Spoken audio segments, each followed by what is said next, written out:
Rob, thank you so much for taking time out of your life to talk to me today about germ new medicine. I'm really excited about this discussion because I know some, but not a lot. And from our previous chat, I really feel confident that you'll be able to give us a kind of high level overview in this initial discussion. And in future discussions, we can dive into more detail if that's all right. Great. Very much like talking about German medicine, Adrian. So every opportunity I take. I'll hand it over to you, and I may poke in with the odd question if I'm not sure. If not, we'll save some questions till the end, if that's all right. Yeah, that's fine. But if I'm saying something that sounds not quite on the mark or you don't understand, just you stop me and ask, because there might be other people as well that need to hear that question. I think I'll start by just giving the little story of my journey into discovering Dr. Hammer's work. I was studying kinesiology, and I was at a 2-week seminar in Auckland in New Zealand in 2007. And at that time, my sister had really aggressive rheumatoid arthritis. And as a therapist, was trying everything I could, diet and supplements and affirmations and everything that we could. And it basically was making no difference to it at all. Somebody suggested I referenced or looked at the work of Dr. Hammer, as there, he seems to be able to cure pretty much everything. So I got home, and I read this article that I found on the internet, and it was a little bit above my head. It's with a lot of medical terminology and such in it, but I managed to get through it, and I understood the concept of what it was saying. And it was this, that the condition that my sister had, and every other condition, as a matter of fact, will have started at a point in time where the body and the mind, or the body and the psyche, reacted to an emotional trauma.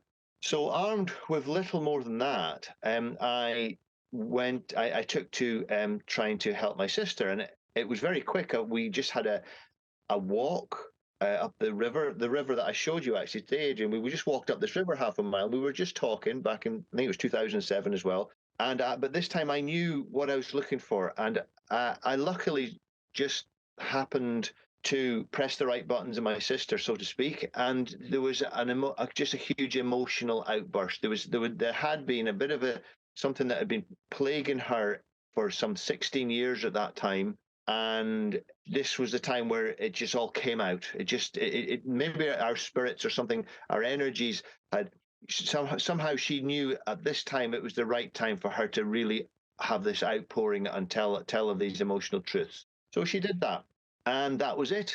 The aggressive rheumatoid arthritis cleared up right away, and to me that was jaw dropping. Because she was on the most aggressive therapy to try and stop this inflammation, and she was getting blood tests every month, and she was going to a special center. I think it was in Dingwall, round in Inverness way, anyway. She was being monitored because some of the drugs, methotrexate being one of them, were considered pretty toxic, and they had to keep monitoring her. Anyway, round, the long and the short of it was, after my sister was able to resolve or offload and find resolution in her talk with me about what had happened some 16 years prior, the rheumatoid arthritis completely stopped. The inflammation died away within days, and it did not return. That's amazing. Absolutely amazing. But not only that, it's almost as like the spark came back into my sister. She just became herself again, much more engaged with life, and a happier and relieved person.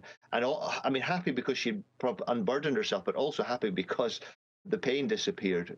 So that was how I first got into GNM. Now, so that's unusual because most people, I give lots of talks, or I have done in the past, and I'm trying to sort of tell people about things sort of conceptually and theoretically, and show and try and explain things. Whereas for me, it was a hands-on experience that got me into seeing the truth in Dr. Hammer's work. I saw somebody get better instantly, or within days, from a condition that had been lingering on for quite a few years, 16, 17 years. So that was my introduction to it. So from then, and I've worked with a lot of people, and I took to trying to spread the word of it. I had give lectures and presentations, and we had little study groups going in Glasgow and Edinburgh and in Aberdeen. But more recently, since the world's become a much more strange place, we're sort of retreated back up to the north of Scotland, and yeah, we're just getting on with life up here with our new child, who's put a whole new dimension into life for us. So yeah. But anyway, I'm here today. So I thought today I would try and explain to the best that I can the 5 biological laws which Dr. Hammer has uncovered. He has uncovered these, what he calls scientific laws, which I understand him to mean that there are no exceptions to them. They are actual biological laws in the true sense of science. Okay, so they're objective reality, effectively. Yes, and they are provable in every single case with every individual, and no matter what symptoms that they present with, these 5 laws hold true and are controlling the body, and through the interaction of these laws and the body, they are creating that symptom which the person is calling a disease.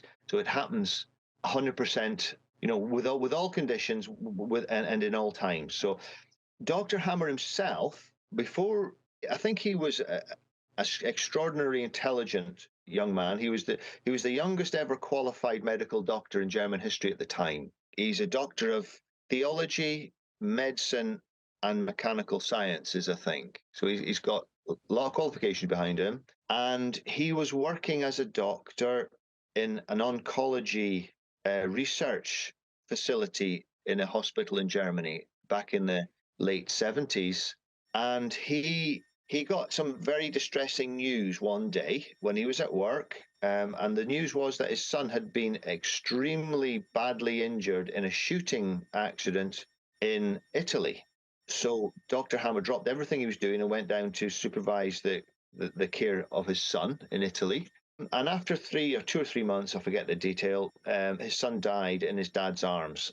And it was, and anybody that can imagine how devastating that was. Within a very short period of time, Dr. Hammer developed testicular cancer. And up until that time, he had never really been ill in his life. He was an extraordinarily strong, healthy, big man. And yet within, very, very short period of time, he developed testicular cancer. Well, he got the testicle removed, and that was, I think, all the only therapy he had. He went back to work, and he also his wife was a GP as well, and they obviously did a lot of talked endlessly, day after day, week after week, about their trauma, and maybe they found some sort of resolution in that sort of talking through over and over the trauma again. So he went back to work kind of quickly, but he wondered if his shock had caused his cancer. So he then set about trying to either prove or disprove that, whether emotional trauma or trauma that is experienced emotionally is the cause of, at that time it was cancer, because he was dealing with ladies who had gynecological type cancers of the most serious type. So the category of patient that he was dealing with had a 5-year life survival expectancy of under 10%. So he was dealing with ladies that 90% of them were expected to be not living 5 years after diagnosis. Okay, so it's I think it's a very sort of standard medical way of determining the efficacy of something is the 5-year survival rate. Okay, so anyway, he went back to work after his accident, and he started really talking at length, in depth, at length with his patients, and he very quickly found that they'd all suffered a trauma sometime prior to the onset of their condition. Isn't that interesting? Very much so, I would say so. Dr. Ham also claims that he was revisited by his late son in dreams and visions, who would tell him that he had to discover certain things. So he would tell him that there's more. There's more. Because as he made discoveries, it's almost as if some part of him or his son's spirit was there saying, no, you have to discover, there's another thing to discover yet, which is interesting, I think. He started treating his patients with trying to resolve the lingering issues that had been caused by the trauma. Now, does that make sense? It does make a lot of sense, yeah. Yeah. So if there was a family split up or obviously if somebody had lost somebody, well then, that was difficult, but he would try and find it whatever way he could to resolve the conflict which the trauma had brought into the person's life. Now, a miraculous thing started happening, as in most of his patients got well. Right? It was just, which really upset a hell of a lot of people in the medical industry. No kidding.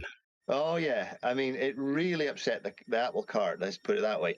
To the point, I mean, he got nothing except he got thrown out of his job. He was accused of all kinds of things. The man spent something like, I think it was, I think he said there was 2 attempts taken on his life, and he was in prison 3 times. I think I've got those the right way around. So his life really went downhill after he discovered what caused cancer and subsequently what caused all disease. But in 1986, the medical faculty he put forward a postdoctoral thesis showing that trauma causes disease, and it wasn't received very well by the medical industry. Right? In fact, they actually refused to. They denied that he had actually done that. They actually said we never received it. So we sent it again. They just flatly denied. They said no, it doesn't exist. Doesn't exist. Yeah, can't see They it. just wouldn't even. You can't see it, can't hear it, can't smell it. Right? Exactly. So that's where it was at. Right?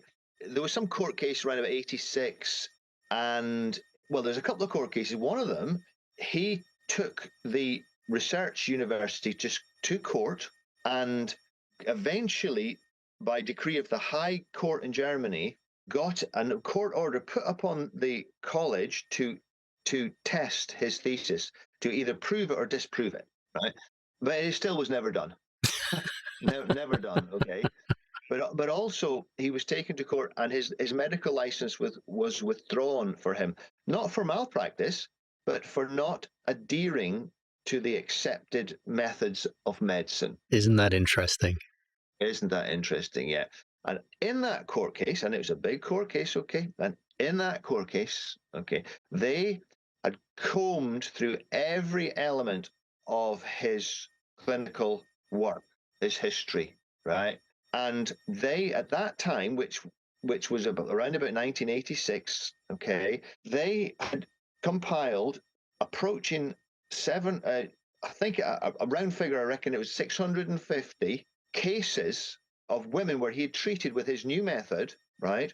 And 5 years had passed since their diagnosis, because they were looking for this 5-year survival rate so they could, to see the efficacy of his work. So they were looking at work that he'd done back in 1980, 1981, 1982, sort of that sort of time frame, which was early on in his research. Of that research, they managed to get round about 650 patients who he had treated, right? And considering, remember I said at the start, right, considering that there was a less than 10% expected survival rate for these people, the actual prosecution legal system who took Dr. Hammer's medical license off him had to admit that it was well in excess of 90% effective. and not only that, no, it gets even better, right? God. Not only that most of them were actually back to full health again. Well, how very inconvenient is that? Absolutely. I mean, it's absolutely so. So there you go. That's the truth. The truth is the truth, and that's it. Some of the details, the dates and such, I might have confused a bit, but that's generally the problems that Dr. Hammer had befell to when he discovered what causes disease and how to cure it.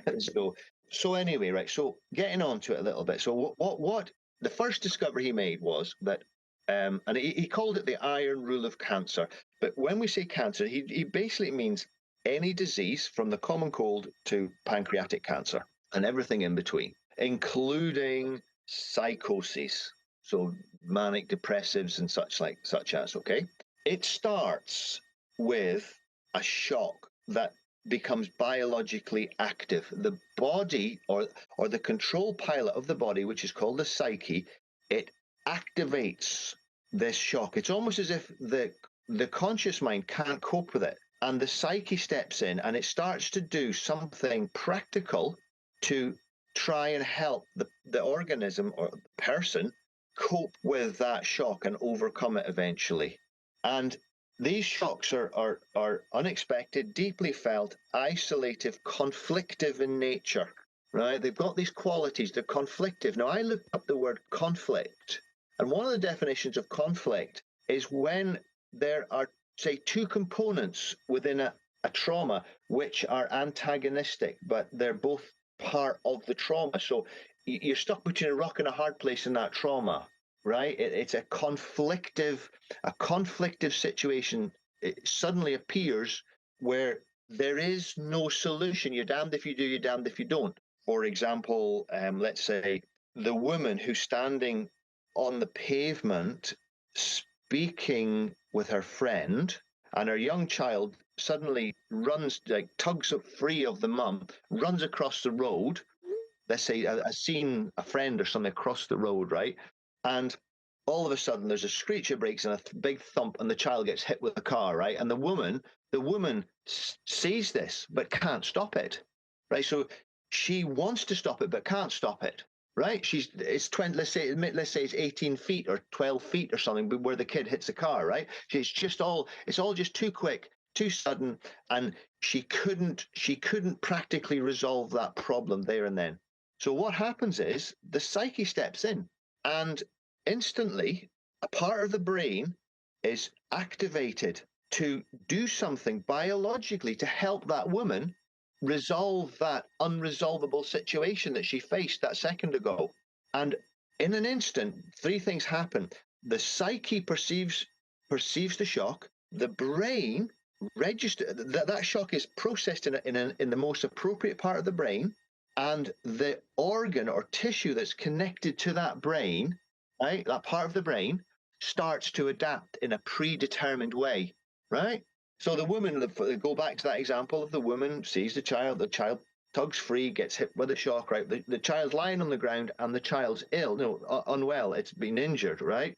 So, for example, in that situation, the psyche may well think, it could be a nest worry, as in my child, the thing I care for, is in danger.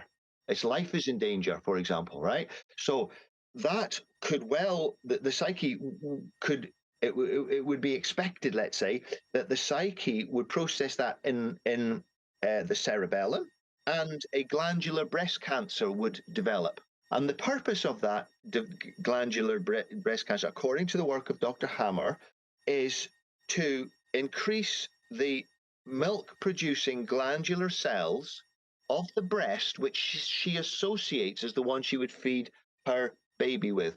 So in a right-handed woman, it would generally be the left breast. The first biological law is that the conflict always starts, or the cancer or disease starts with a shock, and the shock is trying to help modify the woman's body to help her cope with that shock. It runs on three levels in parallel, as in the psyche is monitoring the situation, the brain is activated, and it can be photographed doing so. And this was a key point of his research. And the organ manifestation of that process is also following the shock. So it's almost as if the woman's biological brain is now monitoring that life situation. So as the child, say, the disease lingers on in the child, the brain and the organ will continue to try and build more glandular tissue to better nurture the child. But should the child make a miraculous recovery, okay, the psyche lets go of the issue, the brain relay changes and is photographed doing so, and the cancer, the body then removes the cancer from itself using biological processes, which in this case involve tubercular bacteria or fungi, right? So what he discovered his first rule was that all diseases start with a shock of some type, right? That when this system latches into place, this adaptive system controlled by the psyche latches in, it runs on three levels. as in the psyche, as in physically the brain, and also by association the part of the body which is controlled by that part of the brain, as in the organ.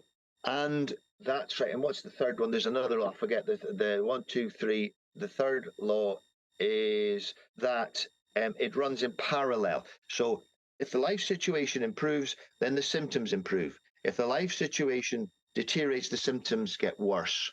So it's almost as if our body is suddenly being controlled by an external thing that it's monitoring. Now, isn't that amazing? Isn't that absolutely amazing? It is. It is amazing. Yeah, it's what you have an emotional attachment to. Yeah, indeed. And it's all done on a subliminal level. It's subconscious.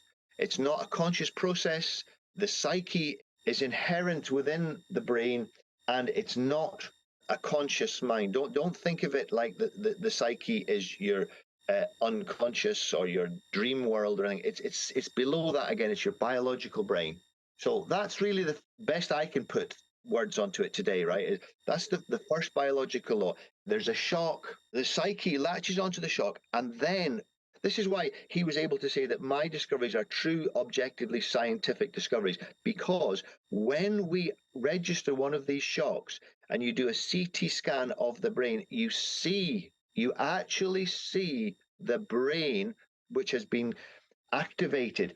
You see it as a very faint ring in a specific location in the brain. And that tells you what part of the brain the psyche has switched on for this emergency mode. This emergency survival adaptive response has been switched on. And if you once your eyes get good at looking at these things, and it takes an awful lot of it of practice and experience to do that. And I don't have that, okay? But once you can see these rings, you can see, okay, it's quite possible to actually look at a set of brain scans and say, right, well, that person's got prostate cancer and asthma. And that person's got whatever, breast cancer and eczema and da-di-da-di-da, right? And this one's depressive at the moment or something. You can actually see what's happening within the body just by looking at the brain scans. And there are the website which I recommend everyone to go to, which is learninggnm.com. Yeah, I'll put links in the description for that one. Doctors have completely verified Dr. Hammer's discoveries. Objectively, they've taken it upon themselves to test them, and they're 100% correct in 100% of the cases. So probably this is why the Medical Institute got really upset with Dr. Hammer, because they just took all ambiguity out of medicine and made it into a hard, objective science, which can then be used to make people well very effectively indeed. The next biological law, or the second biological law of German new medicine, is the law of the two phases. And in essence, this law is that whatever disease it is, it will be, or it is part of a two-phase biological process, which has been initiated, as I've discussed, with the conflict shock, which is called the DHS. It was named after his son, Dirk Hammer syndrome, when Dr. Hammer contracted the cancer soon after. Okay, so called DHS is the shock. Okay, so every disease is part of a biological process which has been initiated by a conflict shock, and this process has two phases, provided there's resolution to the conflict. And the symptoms of disease will appear in either one of these phases. So the two phases are namely the conflict active phase and the healing phase. Now, the conflict active phase, earlier I mentioned that the brain is tracking the life issue that came into the person's life with that shock. So when that life issue is still active, the brain is tracking it. In this phase, it's called the conflict active phase. When that life issue becomes resolved, let's say, for example, the woman whose child got hit with a car, let's say the child makes a complete recovery miraculously, and the child becomes well again, then that whole conflict goes into resolution. So that enters the healing phase. So there's basically two phases. There's the conflict active phase and the healing phase. And no matter what disease, you might want to call it, you have, or symptom you have, it will be because of a biological process that is either in the conflict active or the healing phase. And the importance of this is that when you start to know these things, it starts to give you very important information. For example, a really good example. Let's say somebody flares up with eczema, okay, so a skin rash. But when you know through Dr. Hammer's work that eczema is caused by a separation conflict, and it appears as a red rash in the healing phase, and it comes on quick. So therefore, somebody gets an eruption of a condition such as eczema, or call it measles, it's the same thing, right? It tells somebody who understands it that that person has gone into either a permanent or a temporary resolution of a separation conflict. So then you can start to look into life. What changed the day before? It's really that quick, even the same day, but definitely the day before. What's changed? And if you can start to see a pattern, then you can start to think, oh, this eczema seems to be related to with whether my dad who's working away, whether he comes home or not, for example, right? Or some other situation like that. So the law of the two phases is incredibly powerfully important to help for people to help themselves, or for somebody to help people get well. For example, the woman whose child yanked itself free and got hit with the car, is critically ill in hospital, okay, and she's developing a glandular breast cancer on her child breast, which in this case is her left because she's right-handed. So I'm adding a little bit more detail in there, but just go with it, okay? So she has got a actively growing glandular breast cancer because her child is ill. And it all happened in a shock situation, so it's gone biological, develops the cancer. If that cancer is like a hard nodule and growing, then you know, as somebody who understands German medicine, that conflict is not resolved. And you can also expect various other symptoms to be present, such as they will probably be waking up very, very close to 3 a.m. and that their hands will probably be cold as ice, right, when they shouldn't really be. Because that's what the body does. When the body goes into a significantly strong conflict situation, for example, the woman who lost her, whose child's been hit, I mean, you can't get bigger than that, right? So her body's going to be 100%, her mind is going to be 100% focused on trying to get that child well. She'll wake up at 3 a.m. in the morning. The first thing will come into her head, it will be, bang, the child. What can we do? What can we do? What can we do, right? Is the waking up because that gives you more time to consciously try and resolve the issue? Exactly the case. We're actually designed to wake up round about 4 o'clock in the morning.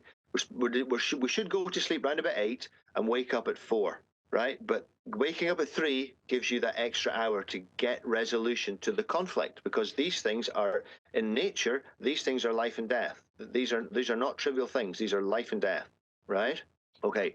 So, like I was saying, if this woman sort of feels her breast and there's a hard lump growing there, if she knows G&M, she goes, right, that's my left breast. I'm right-handed, so it's something to do probably with my child. Yes, my child's ill in hospital, or he's fallen off his motorbike or something like that, right? She then knows that there's still a resolution needed to be found so that her psyche will let go of the conflict, right? And it'll start the healing phase. But when it does that, the breast cancer immediately stops growing, instantly, and tubercular bacteria and fungi are then used by the body, who are there on standby. In actual fact, Dr. Hammer discovered that the population of these organisms, these synergistic organisms that live within us, right, increases in proportion to the size of the tumor, ready to decompose the tumor. So as the instant that child makes the recovery, or incidentally, even if the child dies, right, the psyche will let go of that conflict. It might well get another conflict because of the death, but the need to save the child is released, okay? So immediately that happens, the cancer stops growing, and the body wants rid of it. So it then uses mycobacteria in form of tubercular bacteria and fungi to decompose that cancer, and it just wants to rot it out the side of the breast. That's fascinating, because what you are I was going to say intimating is not the right word. What you're reporting then is that everything that happens in the body that we may have traditionally assumed would be some kind of problem, a disease, is actually the body's best effort in order to support you to resolve the issue.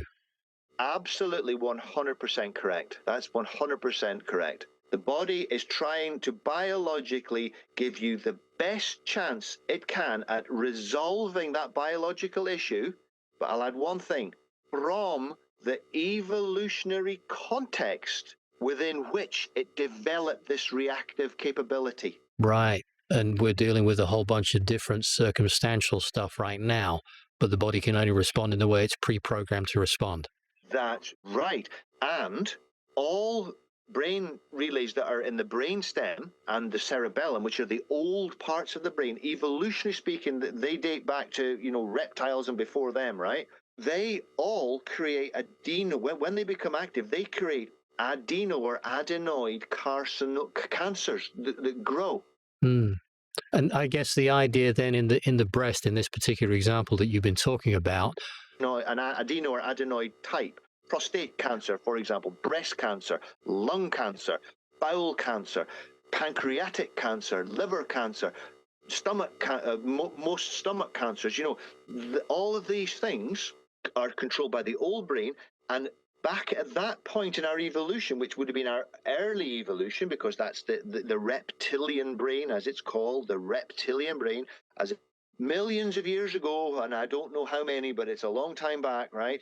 That our biological reaction of having more cells was the best thing to do. But I mean, let's face it, bowel cancer, right?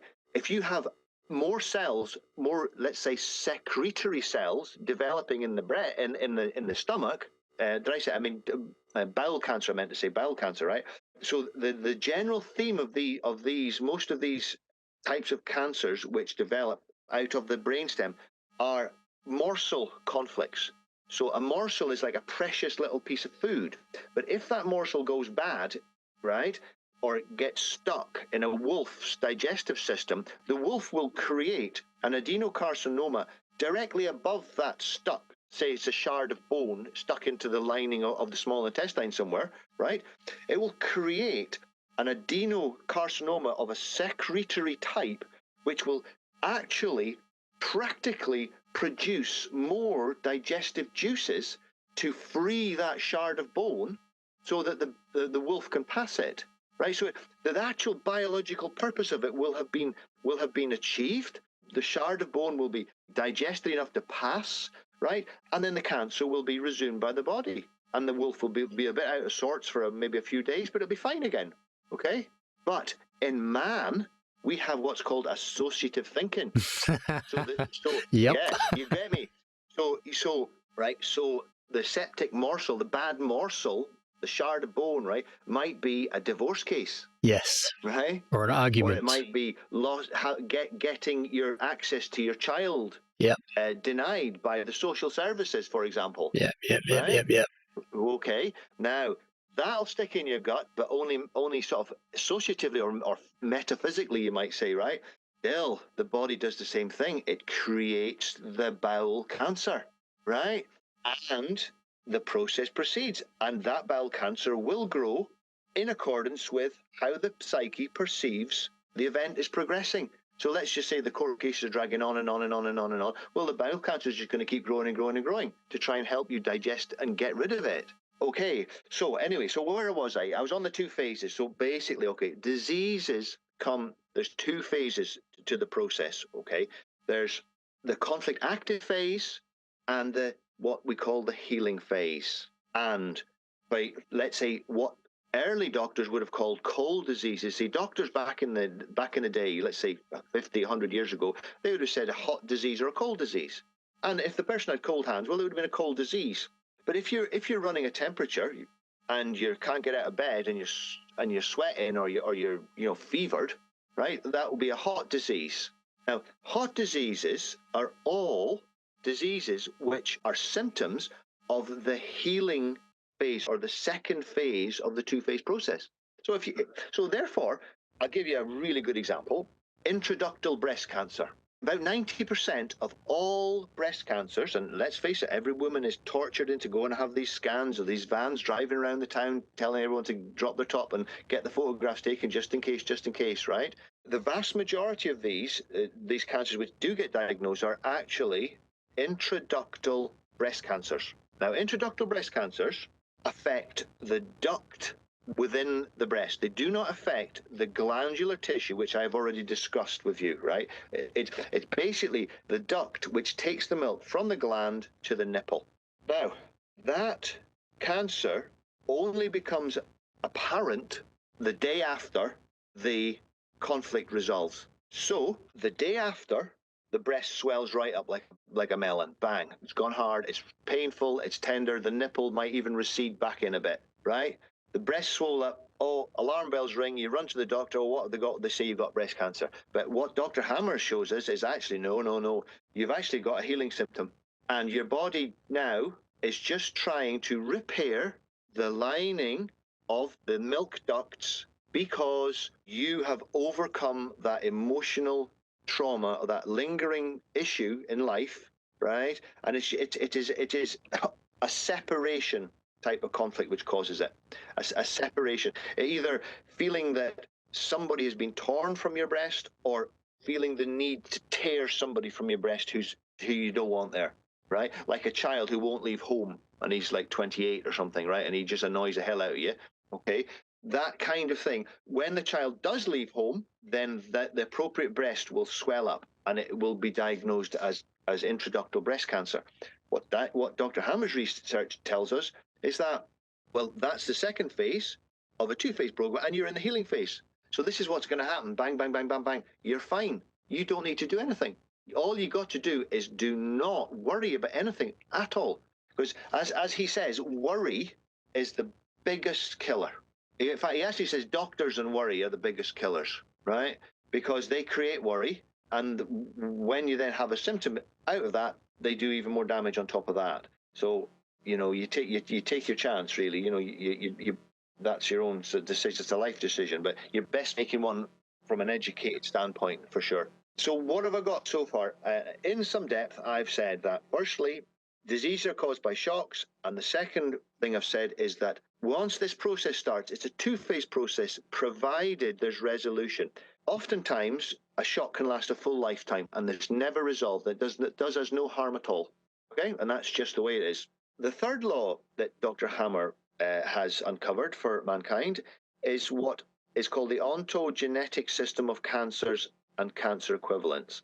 And what that really means is that the brain evolved along with man. So early man, in the context of evolution, he would have just had a reptilian brain, whatever shape he would have been, living under a rock back then, I don't know, right? He would have been like with a reptilian brain.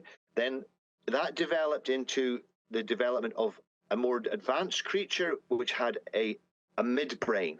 It's not called a midbrain. It's the what's the word? The center of the brain. So it's not the cortex. It's within the new brain. So the brain sort of built in three evolutionary layers. There's the brain stem, then there's the center of the brain, and then there's the skin that's the cortex, which is the covering of the brain, which is the newest level.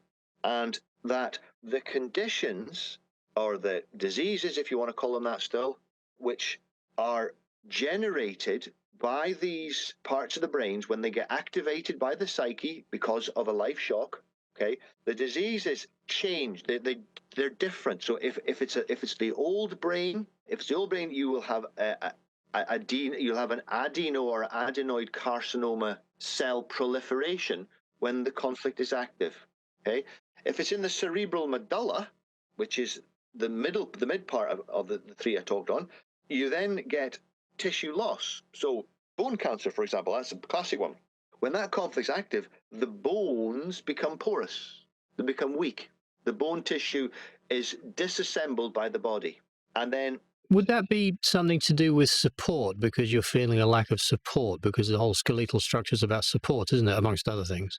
Not really, not directly. If I was to say yes, that would be misleading. It's about self-devaluation. It's about not being the body feeling from the perspective of the psyche that structure wasn't strong enough, or that structure needs to be improved in order to help me overcome that type of problem again.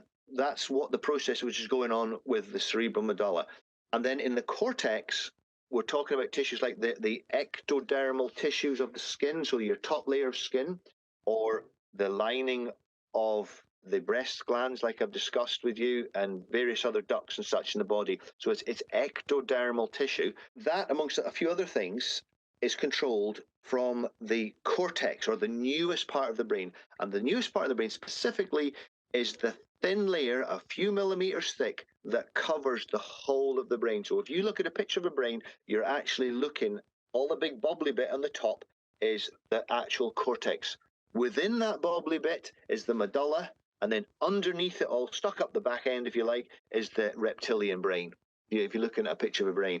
So there's the sort of three, very roughly speaking, the three levels of brain, and they all appeared in our evolution in certain times.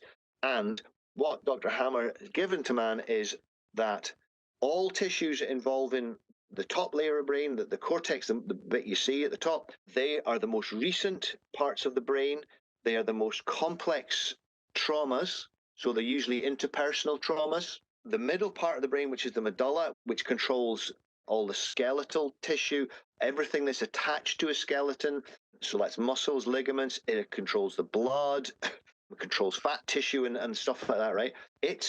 Dr. Hammer has discovered that that part of the brain concerns itself with self-devaluation conflicts, which, again, I want to really nail that one down. It's when the psyche feels that the structure in the body needs to be improved in order to cope with that situation if it ever happens again. And then if you go right down to the brainstem and the cerebellum, then you're talking, the cerebellum is attack conflicts.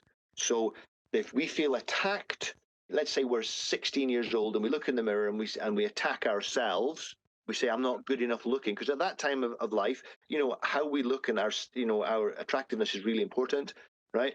So we can destroy ourselves, or we could take on board other people's comments, and we start to get things like acne. Okay, so acne is a function of what's called the underskin, the word just got from my mind just right now, but you've got the underskin, and one of the parts of that process, it creates acne, right? It also creates breast cancer. It also creates pleural mesothelioma, I believe, things that affect the entrails of the stomach and such, right? And then if you go right down to the brainstem, you're talking very much the digestive tract.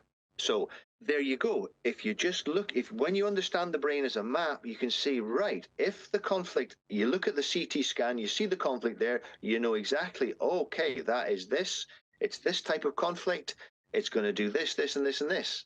So he was able to plot it out. So his third discovery was, and is, the ontogenetic system of cancer and cancer-equivalent diseases, as in, it all depends on which part of the brain the psyche lodges the trauma, which then from that point on puts in place a process which has two phases to it, provided it's resolved, and it runs its course. And if you can understand that, you can manage it. That's the thing. You can understand your body, and you can manage it in disease, right? Let me think, 1, 2, 3. The fourth law is that, and I'm not going to go into it in big deal, I'm getting a wee bit tired now, but the fourth law is the ontogenetic system of microbes. Now, what he has discovered is that no diseases are caused by microbes. We do not catch any illness at all, included whatever COVID is called, right? Or syphilis, or cold sores, or the flu, or anything else. There are no diseases which are contracted from one person to the next as a disease. For sure, you can catch the fear, which then transfers itself into a process which then causes a symptom, but you do not catch the disease directly. No disease. Now, you can imagine why Dr. Hammer wasn't very popular when he unpicked this one, because, I mean, you know what I mean? There's a lot of money behind this assumption, right? All microbes are inherent within us and around us, and that they become active in the healing phase. So, for example, the lady who had the glandular breast cancer, who saw her child getting hit by the car, and the child made a miraculous recovery, so now the body wants rid of the breast cancer. So it uses the TB bacteria to decompose that cancer. And that's what it does. So these bacteria, if it's got access to what it needs inside, you'll use that. But it can also then, I presume, get whatever in the local environment it requires as well? No, not quite. We are supposed to have them at no time in our life from conception going forward are we ever protected from them. They're inside the womb and inside the amniotic sac and everything. They're part of us right from the start, right? Which again is contrary to what medicine says, but nevertheless, right? What Dr. Hammer has said is that the microbes need to be present at the moment of the trauma. And if the trauma is in the old brain, so that we're talking the brainstem, so we're talking adenocarcinoma, let's say bowel cancer, right, or breast cancer, glandular breast cancer, for example, okay? As that cancer is growing in parallel with the conflict in life, which the psyche is tracking, so as that cancer is growing, developing, the population of the microbes are developing in readiness for the resolution of the conflict and the removal. But if those microbes are not present at the moment of the shock, when it all started, when the child ran out and got hit with a car, right? They're not present then. It doesn't seem to latch onto it. It doesn't seem to catch up, right? So they don't use dirt and try and get them into you after the event. You've got to have done that. You've got to have lived a sort of natural life and gone down to allotment and have dirty hands now and again and eat your fish and chips without washing your hands, you know? Isn't that interesting then, that all this big push to keep people taking antibiotics all the time, which destroy all the microbes? Completely so. The worst thing you can do, right? Microbes do not cause any disease, according to his research, and his research has been verified as 100% accurate in 100% of the cases. So that is obviously correct, right? Basically, right, if the conflict has lodged itself in the old brain, which is the brainstem and the cerebellum, sorry.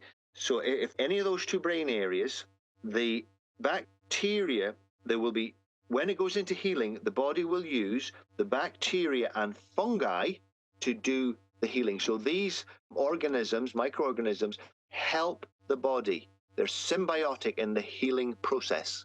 Okay, so the body uses it, and it also needs to raise the temperature. So you're going to sweat, right? For example, when you heal an adenocarcinoma, let's say lung cancer or bowel cancer or any of the rest of them, okay, at night you sweat profusely.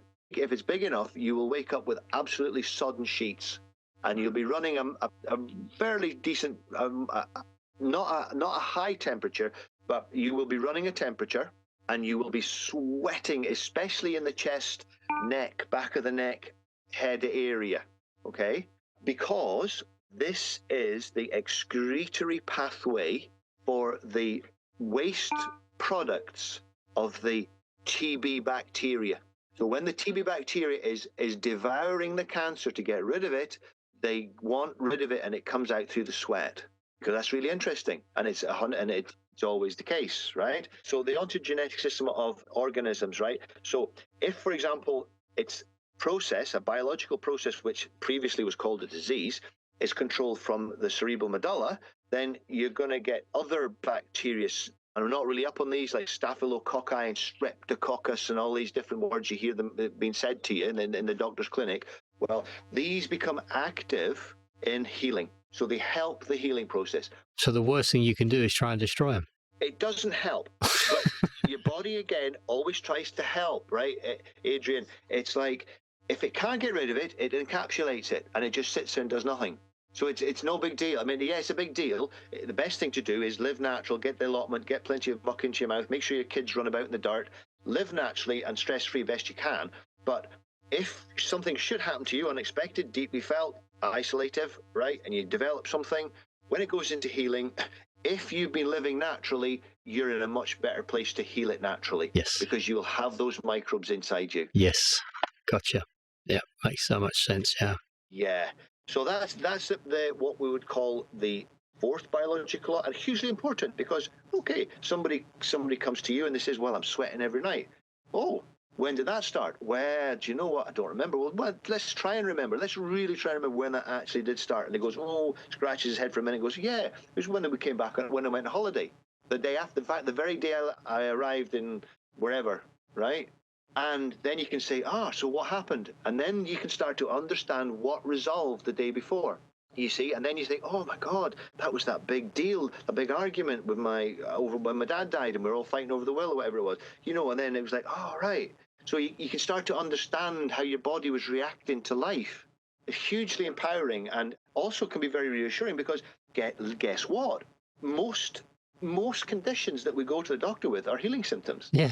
Right? It's the end of it, not the start of it. Exactly. I mean, the medical industry is trying to poach us by catching us before we know we're ill. So they give you these mammograms, right? For example, right? Mammogram, because they want to catch, they want to see the little cancer developing, or they want to see the precursor of the introductal cancer happening, right? So they can do that with mammograms. So, but the woman is unaware of that. She only becomes aware of it when it goes into resolution. So, and let's say you get the flu, whatever type of flu you want to call it, whether it's bird flu, swine flu, COVID flu, common flu, seasonal flu, holiday flu, chickenpox flu, I don't know, whatever they want to call it next week, right? It only ever makes you feel ill when that biological process has gone into healing, right? That sounds brilliant, but in practicality, when you're working with somebody who has had a lifetime of grooming that has been so put on the wrong path of thinking, the biggest problem that a therapist faces, or a healer faces, that uses these principles, is actually convincing the patient or the client of what's happening. Because we've got this disease, oh my God, I'm going to be killed, we've got this fear mentality sort of drummed into us. Oh, everything's trying to attack us. You've got to wash your hands, you've got to spray this, you've got to wear these silly face masks as you're going to catch something. Whereas the reality is the exact opposite. The completely opposite. And Hammer proved it objectively. And that's why when he put his postdoctoral theses in to be disproven or not, they just vanished. Dr. Hammer's final, or the last law which he has uncovered for mankind, is the fifth law of the Quintessence, which is a realization more than a law. And it was a realization that all symptoms which previously had been called disease, they were all just part of a process which is actually trying to help us survive and go through life as individually and as a pack and as a species, to sort of survive nature. Do you know what I mean? Because nature is a competitive thing, right? And living in nature is a competitive endeavor. So all diseases, no matter what they are, and they're not even diseases, right? So I've even used the wrong word. I shouldn't have done that. All symptoms, or as he calls them, SBSs, special biological significant programs, SBS, all of these are just part of a great big process given to us by God, or given to us by creation, whichever way you go on that, which is trying to help us stay functional and for as long as possible, both individually and as a group, and also as in a greater group. So, for example, let me just have a think. A good example would be, how can I put this? Yeah, this is really interesting. If you're left-handed or right-handed, in German New medicine, it is absolutely imperative that when you're working with somebody with this, or somebody's working with themselves, that they actually know if they're left-handed or right-handed, right? And the ratio of left-handed to right-handed is 60-40. 40% of people are left-handed, 60% of people are right-handed today. But if life got a lot harder on the planet, right? If society broke down and we went back to living in hunter-gathering, that proportion would change, and they would become more left-handers than right-handers, because left-handers have a biological advantage when surviving traumatic lives than right-handers, right? I'll come to that, right? But right-handers make better bodies. They're less competitive generally, okay? It's a generality here. but it's not quite as simple as I'm trying to explain. But right-handers, most of them, right, get along and are maybe not less competitive, but less biologically driven to, on average, okay, because what Dr. Hammer discovered in the cortex, which is the new part of the brain. Okay, we've discussed this previous. Okay, it's the new wobbly part. If you look at a picture of the brain, that's what you see. The top 3 or 4 millimeters of the brain. In the cortex, there's a part of the cortex called the temporal lobes, which run down the side of the forehead to the above the ear and to the back a bit, right? So it's like down the side of the head on both sides. Now, if a right-handed man with normal hormone status, and again, this is building on complexity here, so please don't become overwhelmed with what I'm saying. Just I'll go with the general thing of what I'm trying to say here. A right-handed man with normal hormone status, okay, suffers a territorial, territorial loss conflict. If the psyche registers a territorial loss, the hammer foci, which is this strange ring pattern, this like ghostly ring image that appears in the brain, which gets diagnosed as brain cancer by doctors, but it's nothing to do with that at all, right? So this little pattern, the hammer foci, it's called, appears in the right temporal lobe, round about where the ear is, maybe just above the ear, I reckon it is, in there, okay?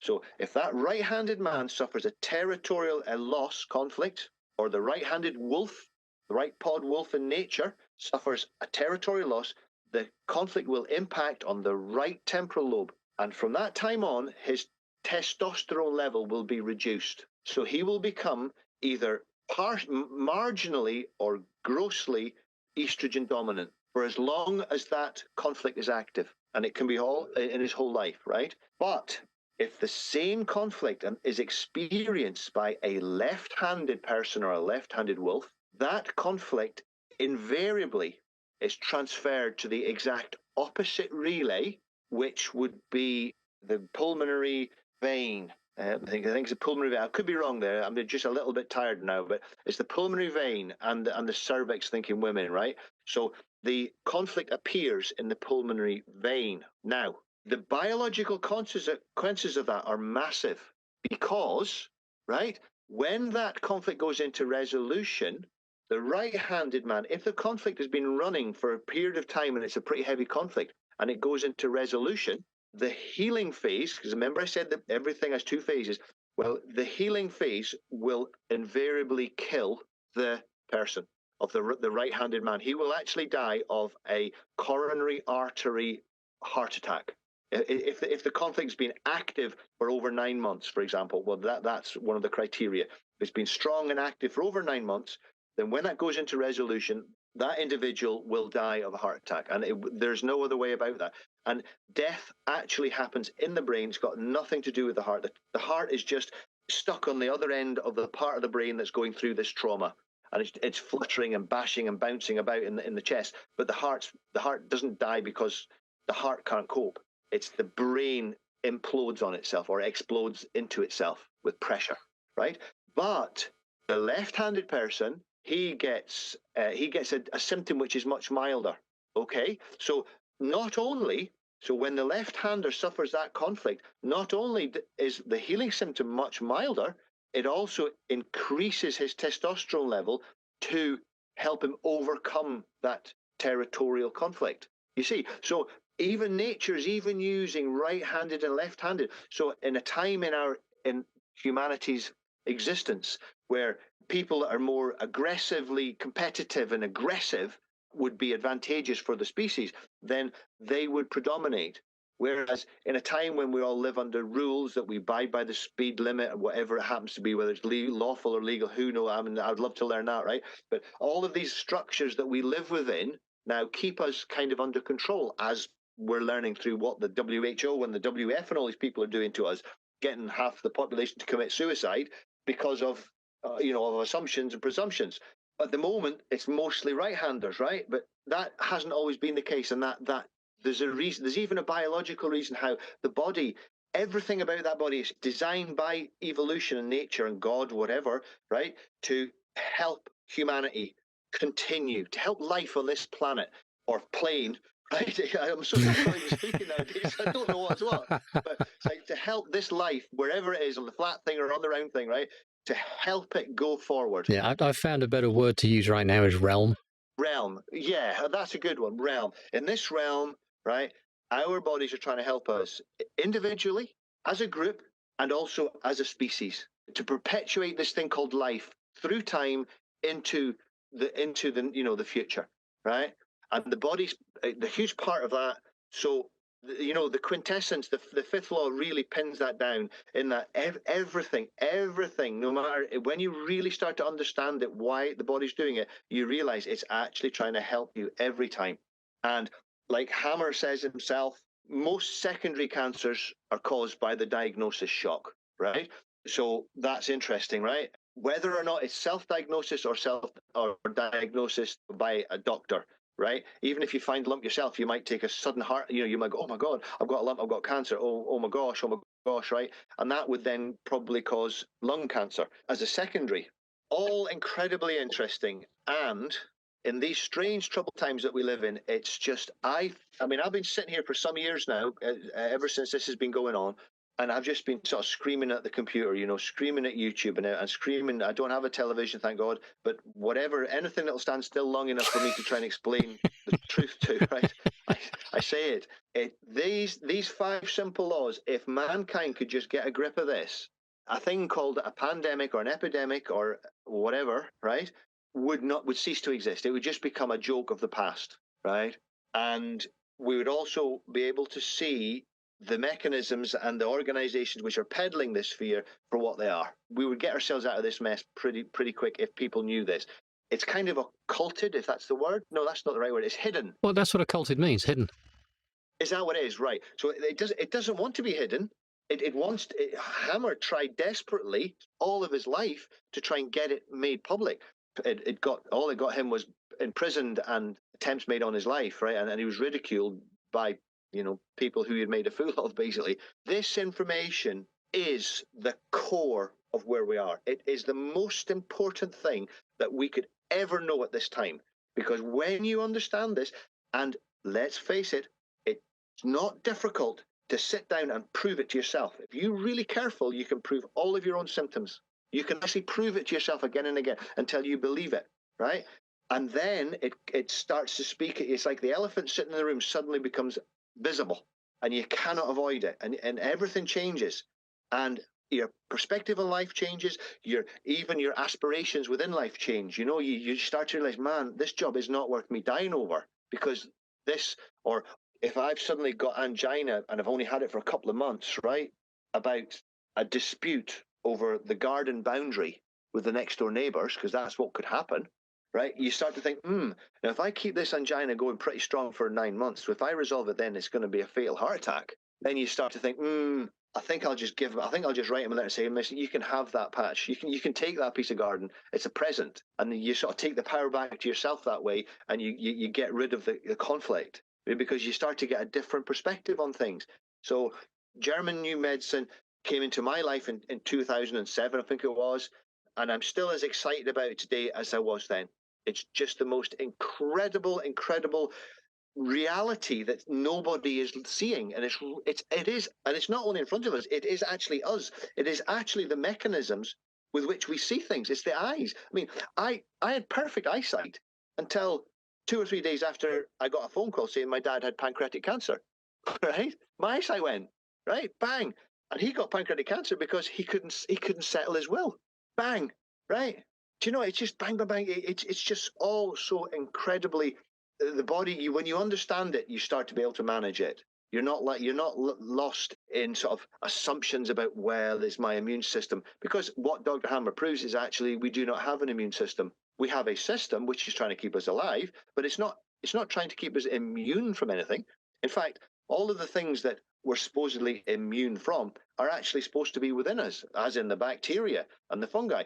Viruses, well, Dr. Stefan Lanka has proven that viruses don't exist, because the methodology used to say so has been proven to be completely and entirely fraud. But Hammer has proven it from the other direction. He says, but look, no disease is caused by any organisms. That sore throat you've got, that flu you've caught, there it is in the brain there. And that happened because you have gone into healing over that symptom, over that life issue. So there is no, even if viruses do exist, they would probably help us. That's what he eventually said. Because he died in 2017, and that's where his stance was then, I think. He said, look, there's very little proof of viruses, but if they do exist, there are little particles, but if they do, well, they will just be like bacteria and they will help us. They will be synergistic to our existence in some way. So there you go. Like, viruses have been proven not to exist from both sides. A, that there's no one ever found one, and B, that everything that's blamed on them has been found to be caused by something else, right? So, heaven's sake, isn't that really, that's big news, right? I mean, to me, that's big news, right? Especially just now, considering all the human rights and my rights have been stripped from me because of a virus that, that doesn't exist. From just looking at the evidence, right, you can only come to that assumption that they don't exist. Yeah. Yeah. A question for you. If people would like to reach out to you, are you open to that? Yes, I am a therapist. I have a website, www.robert-jardine.com, and I can be approached. You can get onto that website. It's an old website. I haven't really focused that much on it recently, but it's there, and there's an email mechanism. You just get through to me there, and Robert Jardine Healing is on Facebook as well. That hasn't been taken down yet, so that's still up there. As a therapist who is aware of German New Medicine, we realize that therapists don't heal anybody. People heal themselves, okay? And as somebody who understands the mechanisms of what causes various conditions, right?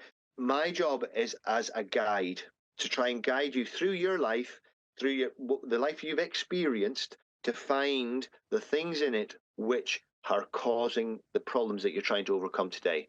And my job is also to help people understand what's going on. So with Crohn's disease, I've healed people with Crohn's disease.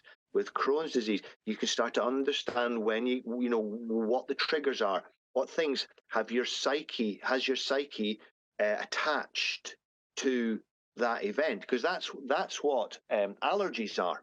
All allergies, the mechanism which creates an allergy is when we suffer a trauma, which was called a DHS. It causes a trauma, and at the same time as that trauma was caused, the psyche picked up something in the environment which it thought was relevant to that trauma it was stuck in the middle of for that split second. So it links it.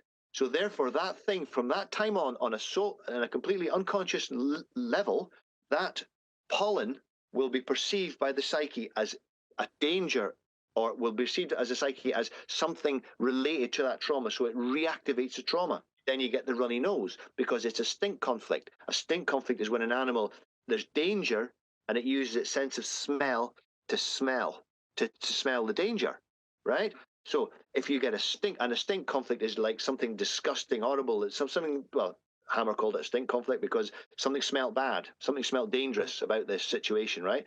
If that went biological, you had a DHS, a shock, and at that moment there was pollen, or there was peanuts, or there was your girlfriend's best friend, or your something. It can be anything. It can be a noise, a sound, a person, a place, a smell, a taste, a chemical.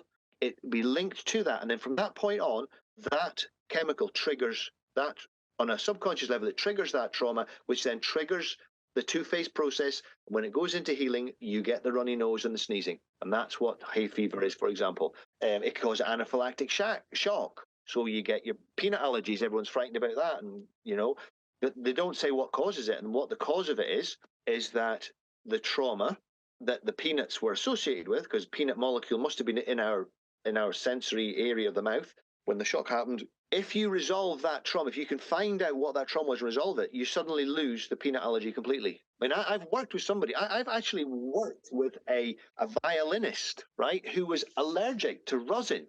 That's going to be difficult. Yeah, right. Her hands were in a hell of a mess, right? Okay. Because, the dust is coming off the bow, but, she's a professional violinist, okay? So anyway, we found out what the trauma was. We talked through it, and the hand started to heal up, started to get less prickly and sore by the end of the session, and that was her gone. she was then able to, rosin wasn't a problem for her anymore. Brilliant. That's great. I mean, isn't it great? It is. Can I make a suggestion, Rob? Because you and I know we could talk for a long time, and I know you're getting tired. That we draw this session to a close, and I'll give you some other dates, and let's do some very kind of specific dive into things like that again, and pick 2 or 3 for the next chat, maybe 2 or 3 for the next one, because it'll be a shorter discussion for people, and I think that format would work well. What do you think? Yeah, definitely. I'll totally go with your experience on it. Yeah, yeah. Well, I'd love to milk your knowledge for all it's worth, but you'll end up worn out, and it won't serve either of us. So. No, and there's lots there, and it's good. I've really, I mean, I've probably given too much info right now for most people, but then they can listen to it again if it's interest them. Yeah. Well, what I'm planning on doing is I'm gonna do the one big recording, and then I'm going to probably do the 5 laws. Each law is an individual kind of sub recording, so people can jump back in and say, "Well, I just want to refresh myself on that." Yeah, that's a great idea, and also my point of reference is always www.learninggnm.com. That's the person who started that website studied directly under Dr. Hammer, and there are other places to get it, but that's what I recommend, because as with many things, people are starting to put their little oar in, I think, and start to dabble about with Chinese whispers. Yeah, and things are getting changed a little bit, which isn't really good. You know, the German medicine, as discovered by Dr. Hammer, has to be kept as pure as possible, because otherwise it'll get disproven. See, because there's a huge industry there to disprove it, right? So it has to be kept absolutely factually true. Yeah, I'll put that reference in the show notes as well, and on the specific web pages I'm going to build for this.